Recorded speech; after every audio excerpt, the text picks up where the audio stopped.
Hello friends, आपका advance Ayush homeopathy channel में स्वागत है। मैं डॉक्टर दिनेश कुमार आपसे मुखातिब हूँ, आपके सामने हूँ। आज हम जिस विषय पर आपसे बात करेंगे, आपसे जिस विषय पर चर्चा करेंगे, वह बातें बच्चों से संबंधित है। बच्चे हमारे बहुत रोते हैं।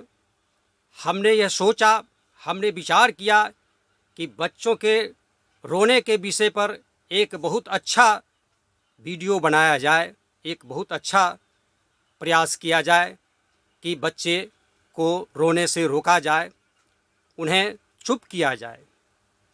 बच्चे जब रोने लगते हैं तो उनके माता पिता बहुत परेशान हो जाते हैं। रात भर जागकर छत पर उन्हें घुमाने ले जाते हैं। रात भर उनको जागना होता है कि भाई बच्चे रो ही रहे हैं, चुप क्यों नहीं होते हैं। आप परेशान होते हैं। इस परेशानी से आप रात भर जाग भी लेते हैं, फिर भी बच्चे रोना बंद नहीं करते हैं।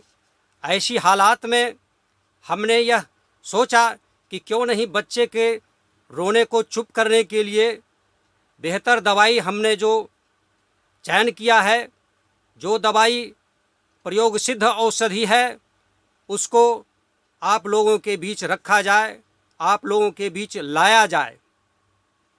वह दवाई, जो दवाई बच्चों को चुप कर देने में बहुत ही बेहतर दवाई है, वह दवाई आपके सामने मैं अभी रखने जा रहा हूँ। उस दवाई का नाम रेस्क्यू रेमेडी 30 पोटेंसी 30 पावर है। रेस्क्यू रेमेडी 30 पोटेंसी 30 पावर से बच्चे तुरंत चुप होते हैं। लेकिन प्राथमिक बात मैं यह भी बताना चाहूँगा कि बच्चे के रोने के कारण क्या हो सकते हैं। बच्चे के रोने के 2-3 महत्वपूर्ण कारण हुआ करते हैं। पहली बात, बच्चे भूखे होते हैं तो रोते हैं, तो माँ स्तनपान कराती हैं तो बच्चे चुप हो जाते हैं। मगर फिर भी बच्चे रोते हैं तो यह समझा जाता है कि बच्चों को कोई दुख या तकलीफ हुई है। बच्चों के पेट में गैस बन जाते हैं या बच्चों के पेट में दर्द हुआ करते हैं, और दोनों ही परिस्थितियों में बच्चे रोते हैं। बच्चों के रोने के महत्वपूर्ण कारणों में एक बहुत ही महत्वपूर्ण कारण है। इन 3 कारणों में जो सबसे महत्वपूर्ण कारण है, वह महत्वपूर्ण कारण यह है कि बच्चों के पेट में प्रायः दर्द हुआ करता है। वह गैस के वजह से भी हो सकता है।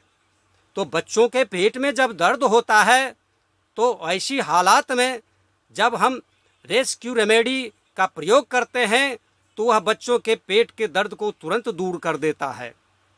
मगर क्या है कि बच्चों के पेट के दर्द को रेस्क्यू रेमेडी दूर कर देता है, वह शांत तो हो जाता है, लेकिन पुनः दर्द उठने की संभावना रहती है। हालांकि रेस्क्यू रेमेडी बच्चों के पेट के दर्द को आधे आधे घंटे में उसको खिलाने के बाद उस दर्द को रोक तो देते हैं और बच्चे शांत हो जाते हैं, आप भी आराम पाते हैं। लेकिन आप सोचेंगे बाद में कि भाई इसका स्थायी निदान क्या है। तो मैं आपकी जानकारी के लिए बता देना चाहता हूँ कि रेस्क्यू रेमेडी जो ये है, इसका उपयोग आप करेंगे, बच्चों को के जीभ पर 2 से 3 बूंद डालेंगे, प्रत्येक आधे घंटे 20 मिनट पर डालेंगे।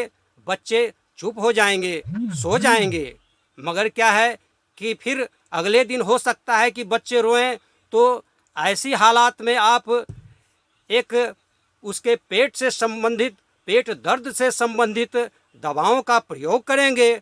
और वह दवा जो है, ये आपकी कोलोसिंथ नाम की दवा होगी। ये कोलोसिंथ नाम की दवा उसको सुबह खिलाएंगे और उसके बाद जो है अस्थाई तौर से उसके पेट दर्द आराम हो जाएंगे और अस्थाई तौर से रोना कम करेंगे, रोना बंद करेंगे। सुबह इसको देंगे। उसके बाद जो दूसरे नंबर की दवाई होगी, जो आप दोपहर उसको दे सकते हैं, वह दवाई होगी स्टेनम मेटालिकम।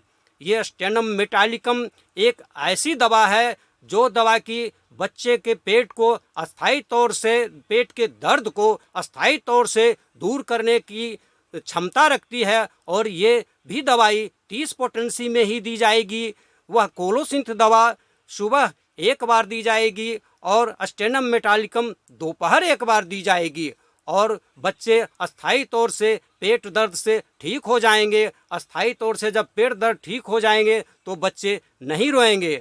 और मैं एक बात और कहना चाहता हूँ कि बच्चों के पेट के दर्द को दूर करने के लिए जो सबसे बेहतर दवाई है, जिसके वजह से बच्चे के पेट में दर्द हुआ करते हैं, सामान्यतः गैस के वजह से हुआ करता है, और उसकी महत्वपूर्ण दवा चाइना ऑफिशियलिसिस है। आप देखेंगे कि यह चाइना ऑफिशियलिसिस, चाइना जो है बच्चे के पेट से गैस को बाहर करता है, बच्चा शांति से सो जाता है और उसका पेट का दर्द जो गैस की वजह से हुआ करता है वह ठीक हो जाता है, आराम हो जाता है। तो हमने 3 दवाई मुख्य रूप से बताई। पहले तो रेस्क्यू रेमेडी से बच्चों को चुप कर लेंगे, उसके बाद अगले दिन से कोलोसिंथ नाम की दवा, उसके बाद स्टेनम नाम की दवा, उसके बाद आप चाइना ऑफिशियलिसिस नाम की दवा, तीनों दवा 30 पोटेंसी में सुबह 2 बूंद, दोपहर 2 बूंद और शाम 2 बूंद देंगे। इस तरह से बच्चे के पेट का दर्द अस्थायी तौर से दूर हो जाएंगे। और हम आपसे एक बात और कहना चाहेंगे कि हमेशा बच्चों का केयर तरीके से करें, बच्चे पर ध्यान रखें और बच्चों को अच्छा तरह से लालन पालन पोषण करें। और महत्वपूर्ण बात है कि हम आपसे यह गुजारिश करना चाहेंगे कि आप हमारे चैनल को सब्सक्राइबर करें और अच्छे से अच्छे वीडियो, बहुत सारे बीमारी पर जो हम वीडियो बनाने जा रहे हैं उस वीडियो को सब्सक्राइब करेंगे। आपसे यही आशा करते हैं और हमेशा आपसे यही गुजारिश करते हैं। धन्यवाद, नमस्कार।